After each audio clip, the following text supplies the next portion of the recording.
Obrigado, boa noite a todos. Que honra e que prazer poder participar com vocês da Semana Interdisciplinar. Esse semestre eu estou trabalhando Hebraico 2, e dentro dessa perspectiva nós vamos trabalhar aí, dentro do nosso tema, né, de gênero e ministério feminino, com ótica das bases bíblicas e das palavras. Então eu quero fazer alguns destaques das palavras. Bom que o pastor Fred ontem já deu spoiler da minha, o pastor Eliseu me deu um rodo e o Juliano acabou de matar.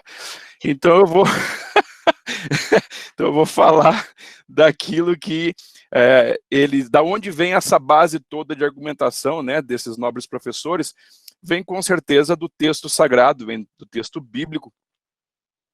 E aí da interpretação, né, e os estudiosos, os biblistas, aí os linguistas têm nos ajudado muito a entender até mesmo o uso das palavras, a repetição das palavras. Né? Nós trabalhamos com versões e nós temos lá a Bíblia Hebraica e nós temos a Septuaginta, que é a tradução da Bíblia Hebraica para o grego, e nós temos o Novo Testamento em grego. Então essas pontes são importantes porque quando nós temos dúvida de um conceito de uma palavra no grego, por exemplo, nós corremos na Septuaginta para ver como aquela palavra do Antigo Testamento foi traduzido do hebraico para o grego. E quando você tem um tradutor, ele traduz mais do que a letra fria, ele traduz a interpretação, ele traduz o sentido dessa palavra. Então muitas vezes nós fazemos estudo de palavras e de frases importantes que nos ajudam aí, então, a compreender aquilo que nós vamos trabalhar. Então pode passar, por favor, Renato. Pode passar de novo na relação do gênero e ordenação feminina, as bases linguísticas. Pode passar? Então tudo começa em Gênesis 1, né, quando há o processo da criação. E é interessante, né, falando teologicamente, nós temos dois relatos da criação do homem. Nós temos um relato mais geral, que é Gênesis 1, e parece que nós temos um mais pormenorizado em Gênesis 2, onde se descreve em Gênesis 2 alguns detalhes que em Gênesis 1 não se descreve. Né? Então, muitos teólogos falam a respeito dessa discrepância, né, ou desse complementar de Gênesis 2 em Gênesis 1 com relação à narrativa da criação. Gênesis 1 vai dizer que Deus formou o homem, macho e fêmea o formou. E é interessante, lá em Gênesis 1, 26, que a palavra que é utilizada é Adam, né, Adam. E por mais que esta palavra também origine o nome desse primeiro homem, né, desse macho, né, que foi formado, macho e fêmea os formou, ele acaba assumindo esse nome, Adão, traduzido para nós aqui, latinizados Adão. Adão tem um sentido mais genérico, né, de humanidade. Então, em Gênesis 1, nós temos uma percepção da formação da humanidade. Deus formou a humanidade e formou homem e mulher, formou macho e fêmea. Interessante, aí eu trouxe as palavras ali, o Zacar e o Nekebat. E aí essas duas palavras que são usadas para macho e fêmea, depois elas vão ser substituídas lá no Gênesis 2, depois com mais calma você pode buscar e aprofundar mais a respeito dessas questões. Mas Deus forma de uma maneira geral no 1 e depois ele vai ser mais específico na narrativa do 2. O certo é que ao formar o homem, na narrativa de Gênesis 1, o forma igualmente, né? Formou homem e mulher. Tá? E quando você vai para Gênesis 2, que tem os pormenores aí da formação do homem e da mulher, você vai ver as questões que inclusive o pastor Fred falou também. Pode passar, Renato, o slide para mim, por favor.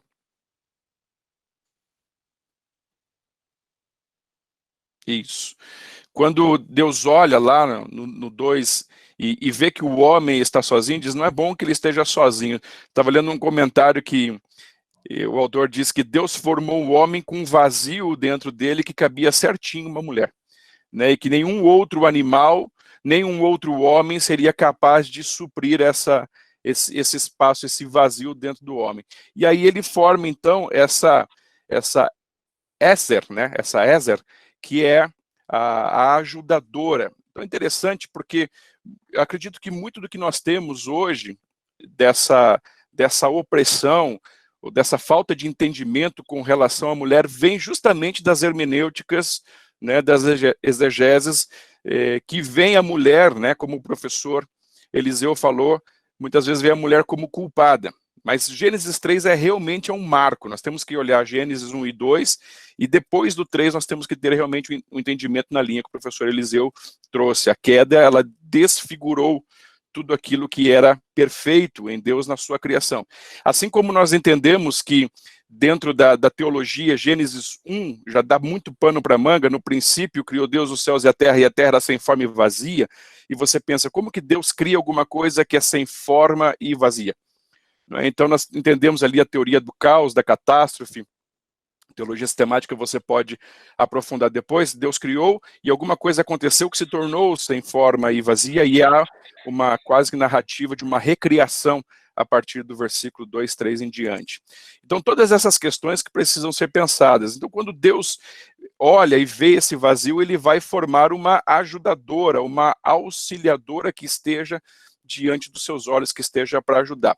Interessante que essa palavra Ezer, quando ela aparece no Antigo Testamento, cerca de 30 e poucas vezes, ela aparece aqui com relação à mulher, e as demais vezes aparece nos textos com relação a Deus. Então a mesma palavra que é expressa como Deus o auxiliar, como Deus o ajudador, é a mesma palavra que aparece aqui na formação da mulher. Então nós entendemos que a mulher, ela foi formada de uma maneira tão forte, tão especial, que era justamente para poder auxiliar, para suportar. Nós temos lá a clássica declaração, né? Pega a pedra e diz, Ebenezer, até aqui nos ajudou o Senhor. Ebenezer é justamente pedra de ajuda, a pedra que suporta. Então, esse conceito que muitas vezes não é falado a respeito da mulher. Outra questão que precisa ser levado em consideração também, para recolocar a mulher na sua posição de criação, é que o homem foi feito do barro e a mulher foi feita do osso. Então nós temos constituições completamente diferentes. Ainda lembro quando eu era acadêmico de teologia, na aula de Antigo Testamento, meu professor Wilmer First, o Dr. Wilmer, falando a respeito da formação da mulher, diz, quando Deus criou a mulher, criou ela tão forte e tão capaz, que se o homem viesse a tropeçar e cair, ele poderia se jogar sobre ela e ela teria forças para sustentá-lo. Então esse é o peso da palavra e da força que está intrínseco dentro da formação da mulher. E aí nós temos aí o problema da queda, né, que foi bem falado ali do Gênesis 3, que tem essa conspiração, e Apocalipse depois vai nos mostrar que foi uma conspiração, né, vai dizer quem é a serpente, né, o dragão, mas nós temos essa dinâmica, essa narrativa da queda, e a pergunta sempre é de quem é a culpa, tá? Porque é como nós vivemos, nós sempre vivemos procurando culpados, porque essa é da natureza caída. Nós precisamos colocar a culpa em alguém, nós não assumimos a culpa. O homem foi questionado e jogou a culpa na mulher. A mulher que tu me deste, Deus, a culpa é sua e a culpa é da mulher. E a mulher, quando foi questionada, disse, olha, foi a serpente, jogou a culpa na serpente.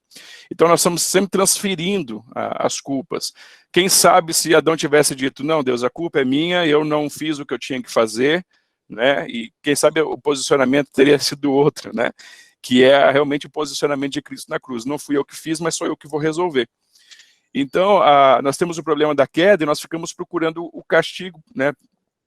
Alguém para castigar. E aí, assim, eu creio que aqui começa a decadência, né, social, da visão da mulher, porque coloca-se a mulher como culpada. E aqui o Juliano citou o Tertuliano, mas poderia citar o Orígenes, poderia citar o Agostinho, poderia citar tantos outros pais da igreja que tinham exatamente o mesmo conceito com relação à maldade que estava na mulher, né, o pecado que habita na mulher. E é engraçado, né, que talvez eles não tenham assimilado que se o pecado está na mulher e a mulher assim é tão má, Deus deveria ter feito o seu filho ser gerado por um homem, não por uma mulher. Né, se o pecado está tão assim na carne da mulher, se a mulher assim está então tão errada. Eu brinco com os meus alunos, quando eu estou nas minhas aulas lá de línguas e de exegese, com relação à queda, que para mim o principal culpado sempre será Adão, porque conquanto a mulher tenha sido enganada, Adão fez uma escolha consciente. A mulher trouxe o fruto, e eu acredito que Adão sabia que fruto era aquele. Porque quando Deus nos dá uma ordem, nós devemos saber tudo a respeito daquela ordem que Deus nos deu. Então, se Deus disse, não comerás do fruto dessa árvore, ele sabia o tamanho do fruto, a cor do fruto, o tipo da árvore, aonde estava a localização. Então, ele sabia o que ele estava fazendo quando ele pegou o fruto e também comeu. Então, o peso de responsabilidade do homem, para mim, sempre vai ser maior, independente do que fala a respeito da mulher, de ela ter feito isso ou aquilo, o homem não poderia ter optado. Eu sempre brinco que a mulher foi enganada e levou o fruto para o homem, e o homem olhou para o fruto, olhou para a mulher e pensou, comeu e não morreu. Né? E aí agora, e ela comeu. E agora? Eu gosto tanto dela, então se eu comer, talvez eu fique com ela. Se eu não comer, talvez Deus vai matar e eu vou ficar sozinho de novo. Não, não quero.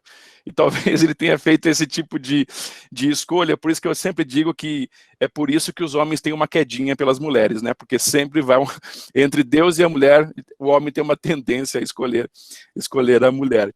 Mas aí nós temos esse problema aí do Gênesis 3. Agora nós temos uma reversão total disso, né? Que daí já voltamos lá para o pastor Fred, que é realmente a reversão da cruz. Na cruz de Cristo, nós temos a reversão de Gênesis 3.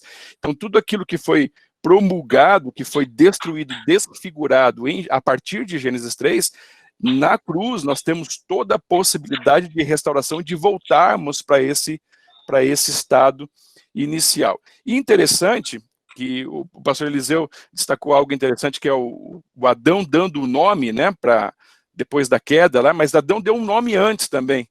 Então, essa questão do rebatismo, né, da fêmea, porque quando ele vê que Deus traz a Eva, né, a que chamamos Eva, para Adão, ele olha e ele chama ela de Ixá, porque foi do Ish retirado.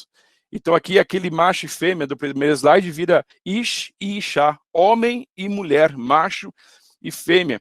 E é interessante, estava estudando a respeito desse assunto, alguns autores colocam como eles foram formados iguais, Ish e Ixá, a mesma raiz, e o Ixá sendo o homem que tem útero, o homem fêmea, né, tão parecido, ele foi tirado do homem, ela é homem que reproduz, ela é homem fêmea, ela é Ixá. Pode passar para mim, por favor, o slide. E aí nós vamos, dentro dessa dinâmica, construindo, então, agora, uma restauração desse processo. Então, ele batiza ela de Ixá, tem ela como sua igual, tem ela como sua companheira. E é interessante, fazendo um gancho aqui antes de entrar nesse slide, é interessante que quando há uma ordem, a ordem de governo, né, vocês vão crescer, multiplicar e encher a terra, sujeitar, essa ordem não é dada ao homem, macho, ao Ish. Essa ordem é dada ao Adam, à humanidade, ao homem que é macho e fêmea. Então, Eva, ela tinha também o dever de ajudar, tanto quanto Adão, no governo, na multiplicação, no cuidar. Essa missão foi dada aos dois, foi dada à humanidade. Nós temos que cuidar disso, né? E aí, depois de Gênesis 3, há todo essa quebra dessa estrutura. E aí a gente vem caminhando dentro dos textos, né? Vou fazer aqui um avançar, senão o tempo não permite, mas a questão da mulher ocupando posições de liderança. Nós recebemos até um comentário, a gente diz, olha, nem começou a semana, nós já recebemos um ótimo comentário, a professora Lidiane mandou no grupo, eu tive a pachorra de sentar, abrir no meu Word e pesquisar todos aqueles tópicos, porque o professor Cícero também disse assim, todos são rebatíveis, e eu fui sentar para ver, né, e falei, como que nós podemos rebater, então, e realmente são todos rebatíveis, e aquilo tudo é questão de postura e de entendimento, não tem nada de texto bíblico naquilo, nas questões de exegese, como nós estamos querendo apresentar aqui para vocês, que é o trabalho que nós devemos efetivamente fazer. Então, existem mulheres na posição de liderança, sim, na Bíblia de Antigo Testamento e em Novo Testamento nós temos mulheres, sim, na posição de liderança. Eu vou citar só algumas aqui, porque não dá tempo de a gente fazer os pormenores. Mas no Antigo Testamento nós temos a própria Eva, que recebe juntamente com Adão esse mandado de governo, e eles entregam o governo. Então, quem pecou foi Eva ou foi Adão? Né? Foi a humanidade, os dois pecaram, o Ish e o Ixá pecaram. e aí então o Adão todo, a humanidade toda pecou, por isso que todos pecaram e destituídos estão da glória.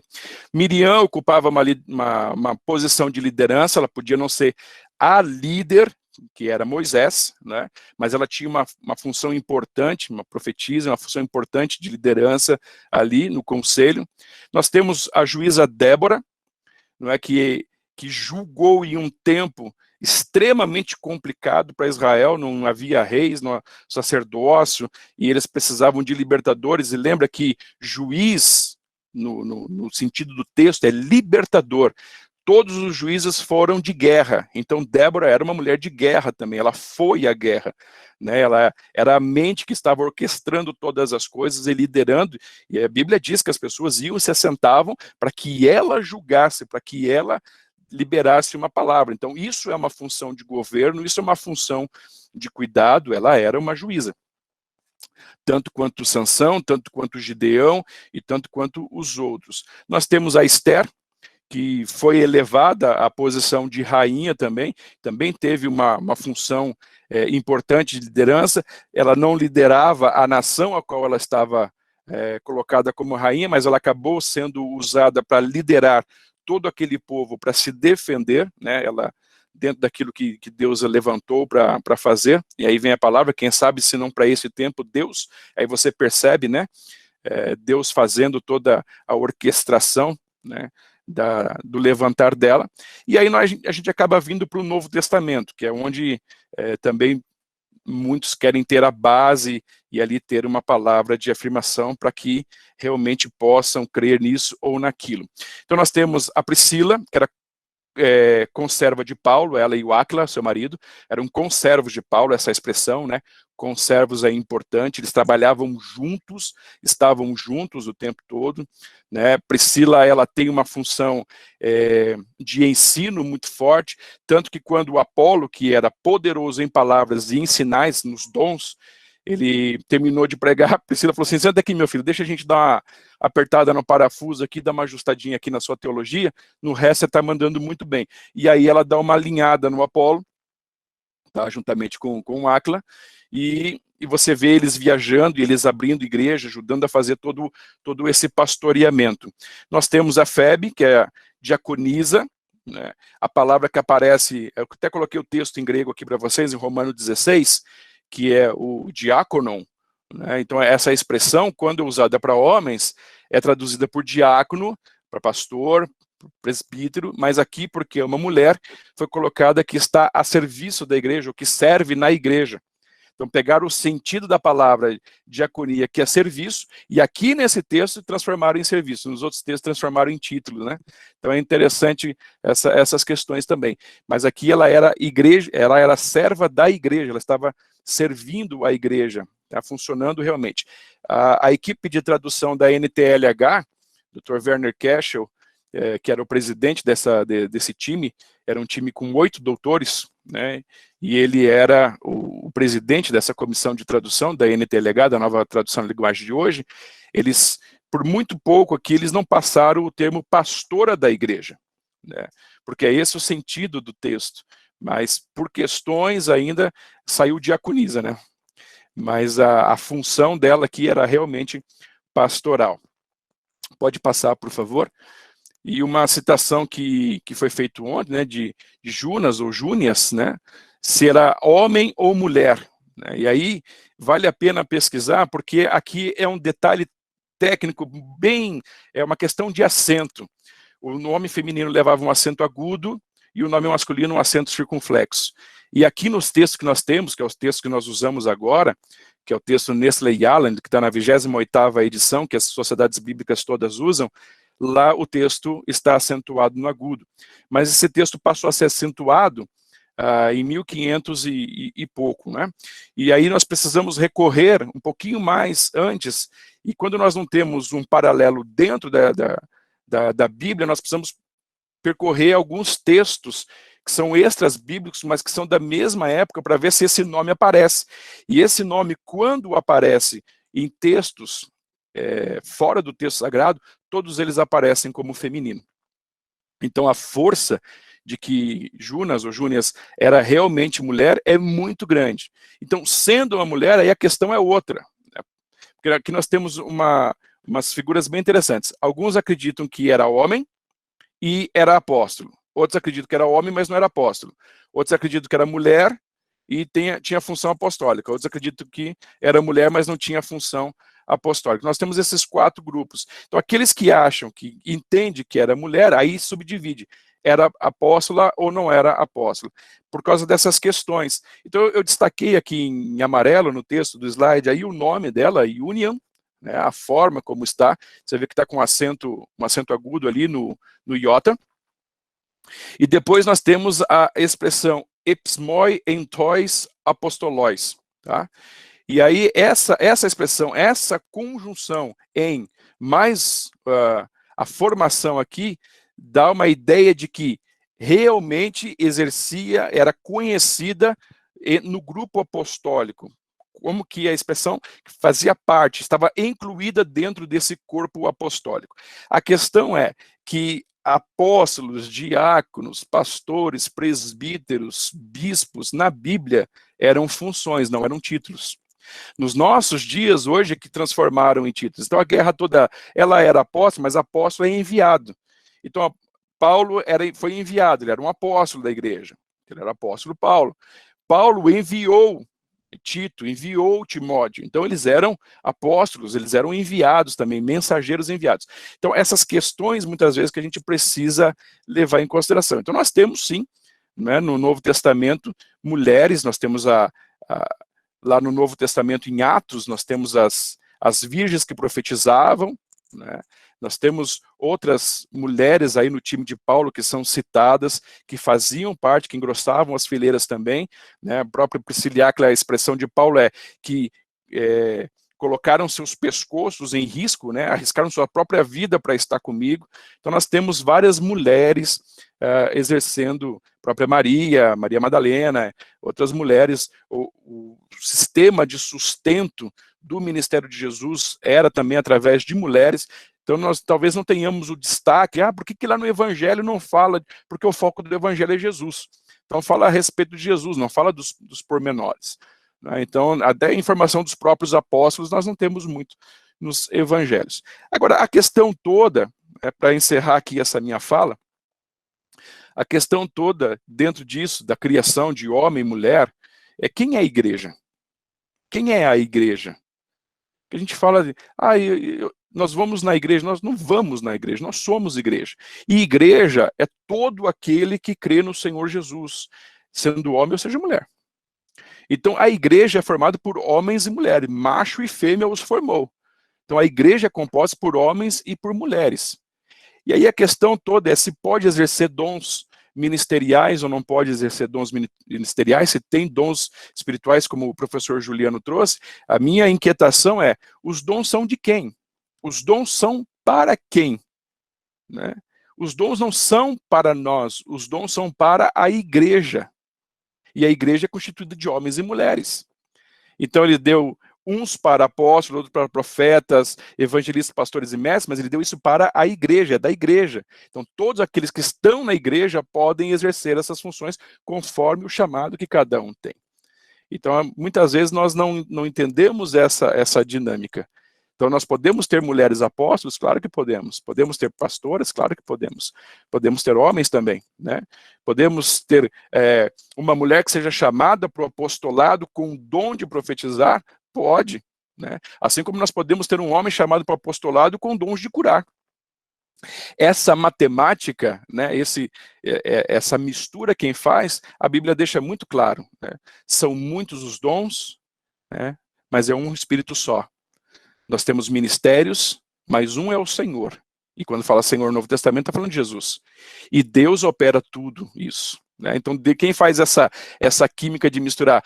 Essa aqui vai ser uma pastora com o dom tal, quem faz essa matemática é Deus. A gente só precisa lembrar que não é por causa disso que nós vamos inferiorizar, menosprezar ou deixar de contribuir para aquilo que Deus está fazendo. Eu engrosso o meu discurso com relação aos outros professores que dizem que se você tirar as mulheres da igreja, realmente muita coisa, se não tudo, para. né?